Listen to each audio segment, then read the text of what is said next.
van yster en beton, skepper van die vuurrooi son, God van suier, God van stoom, God van vuurpyl en atoom.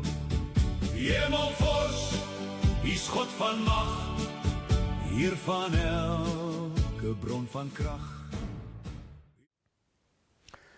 Goeiedag geliefdes.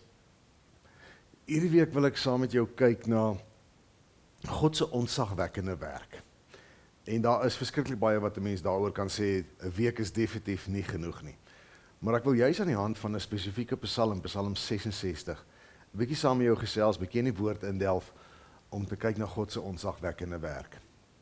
So ons gaan meeste van die tyd gaan ons uit Psalm 66 lees, maar ons gaan ook uit Genesis en uit die Openbaring uit so ietsie lees. Ons begin vandag met Psalm 66 en ons lees hier van vers 1 tot vers 7. Dis vir die koorleier 'n lied, 'n psalm. Juig tot eer van God almal op aarde. Sing tot roem van sy naam. Gee hom die eer wat hom toekom. Bely voor God, hoe ontzagwekkend is u werk. U mag is groot. U vyande kruip voor u. Alle mense moet voor u buig. Hulle moet sing tot u eer. Hulle moet sing tot eer van u naam. Kom hoor wat die Here God gedoen het. Kom hoor van sy magtige dade onder die mense. Hy het die see in droë land verander. Sy volk het droogvoets deur die rivier getrek. Toe het ons gejubel oor hom, wat ewig heers deur sy mag en die nasies in die oog hou. Die vyande moet hulle nie teen God verset nie. Wanneer 'n mens in 'n onmoontlike situasie is, het jy so baie keer nodig dat iets of iemand sal bykom wat net 'n bietjie meer krag het as jy, wat net meer kan doen as jy. Wanneer die psalmdigter kom skryf oor die ontzagwekkende werke van God, dan begin hy by God se bevryding van Israel uit slawerny uit. En dit was 'n magsdaad der magsdade. Ons weet eers van die 10 groot wonderdade wat in Egipte self gebeur het, en daarna van die Rooi See wat oopgekloof het, en daarna elke dag se ontzagwekkende dade van God in die lewe van hierdie mense. En hy doen dit om hulle te bevry, en terwyl hy besig is om hulle te bevry.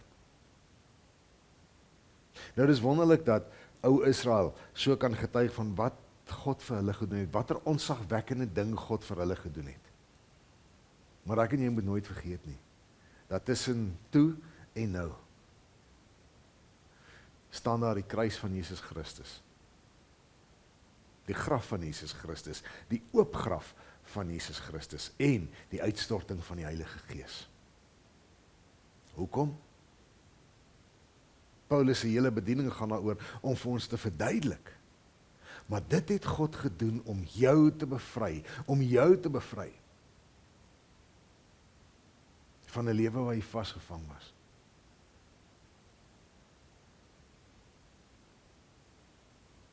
En die pad soontoe is 'n baie dieper, wonderliker pad, moeiliker pad, as dit wat Israel gestap het toe die dooie see opgedroog het. Dis die pad wat Christus gestap het deur die strate van Jerusalem, op die Via Dolorosa, op Golgotha, tot aan die kruis en dwars deur die graf. Wat 'n ontzagwekkende werk van God. Sodat ek en jy bevry kan wees van ons verlede, bevry kan word van ons skuldgevoelens, bevry kan leef van enige iets wat vir ons sou terughou, om voluit vir God te leef. Kom dat ek en jy, wat die bevryding deur die Here ken, begin om bietjie, ook soos die psalmdigter, te leef met lof in ons harte, en te getuig van God se ontzagwekkende werk. Nie vir ons as 'n kollektief nie, dit ook, maar vir jou en vir my, as enkelinge, wat deur Christus Jesus gered en bevry is. Kom ons skryf ons eie Psalm 66. Shalom.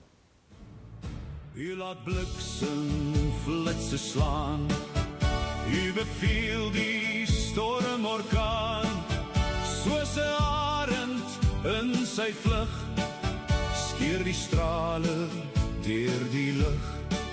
Motortrein en en satelliet. U is die God wat spoed gebied. God van kunst en wetenskap, God van studie en vakmanskap, God van chemie en muziek, God van orde en methodiek, Heer van woord en kerk en doop, U sluit alle kennis oop, Heer van heerlikheid en eer, waar die groot heelal regeer. U verbreek die doodse mag, Christus leef, dis ewig dag. U het sondaars losgekoop, U is liefde, U is hoop.